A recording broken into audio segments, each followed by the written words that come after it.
When a ball hits another ball, we would normally hear a sound. Okay, so sound is energy. Where does the energy come from? It has to come from the energy of the balls themselves. So at first, when we start the two balls rolling or sliding along the table, we have given them kinetic energy. So let me write that down. So at first, the balls have kinetic energies. Kinetic energy. So that's the starting energies. Now, when they collide, we might hear a sound. So some of this kinetic energy will be turned into sound energy, and we can imagine that when they bang against each other, there'll be friction, there'll be a vibration in the ball themselves. So this would actually also mean that it would generate some heat energy, meaning that the two balls might warm up a little bit.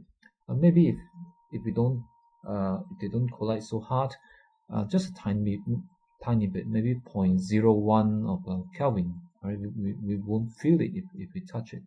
But if they hit really hard, like maybe a bullet hitting a wall, then the spot where it hits would actually feel warm or even hot.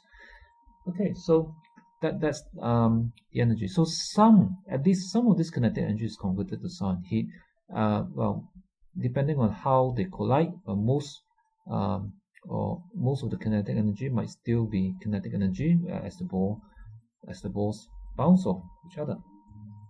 Now we are going to look at two extreme cases. We're going to look at two extreme cases. One, okay, which we might call one case is when let's see, it's what we call elastic collision. Elastic collision. Now this term, elastic collision, has a very special meaning. Okay, it means something very specific. Doesn't just mean two elastic bouncy ball bouncing off each other. Okay, not as we normally understand it. Elastic collision in physics, it means precisely this. It means that there is no kinetic energy. I'm just going to use the short form Ke for kinetic energy. Okay, so Ke for kinetic energy. Now, elastic collision means precisely that no Ke is lost. No Ke, absolutely no Ke is lost. So that means you can. It's in a real situation, it's almost impossible. Surely we have to hear some sound even if there's no heat, and that must take away some of the Ke. You might imagine that maybe I don't know, we do it in a vacuum so that even the sound is prevented from taking away energy from the balls.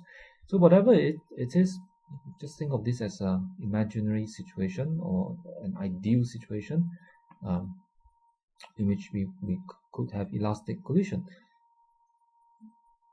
Now the other situation is inelastic collision. Okay. Okay, let me write that down first. So inelastic,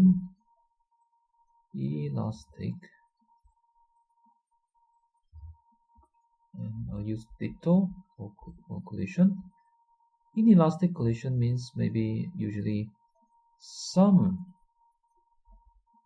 kinetic energy is lost. Some kinetic energy is lost. So it varies depending on whether the ball is soft or hard or not. So sometimes more might be lost, sometimes less Ke would be lost. Okay. Now then, there is the other extreme case. All right, we can think of elastic collision when no Ke is lost as one extreme case. The other extreme case is when we have it might sometimes be called a perfectly inelastic collision. Inelastic collision. Maybe as opposed to the elastic collision case where I should have, where no K is lost, I should probably let's see, I should probably have called that a perfectly, just to be very, very clear, a perfectly elastic collision. So that's when no Ke is lost. So perfectly inelastic collision. So what actually I'm not even sure if that's what people normally call it, a perfectly inelastic collision. But just take it as how I would call it anyway. So what do I mean by perfectly inelastic collision? So if you say that perfectly elastic collision means no Ke is lost, does perfectly inelastic collision mean all Ke is lost? No, actually that is impossible.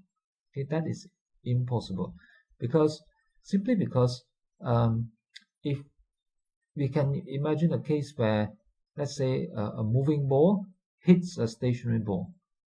Okay, hits a stationary ball. So the total momentum can't be zero. Okay, it will be just the momentum of this ball plus zero if that ball is at rest. So it can't be zero. So after colliding, the momentum must be the same, right? It must be conserved. So it can't be zero. So it is impossible for all the Ke kinetic energy is lost to be lost because if that's the case, it means that both of the balls stops, and that violates the conservation of momentum. Okay, not allowed. So what do we mean by perfectly inelastic collision? Okay, this extreme case is looks like that. It's when the bodies, in this case the balls, okay, and the bodies are stuck. They're stuck together, right? The one ball sticks together with the other ball after they hit each other and they move together. The two balls are stuck together and they move together. And okay, so this is perfectly inelastic collision. So it can happen, for example, when the two balls are really sticky, like maybe two lumps of plasticine or some sticky stuff, or maybe when a bullet hits a thick block of wood and gets stuck inside, okay, and then they move together.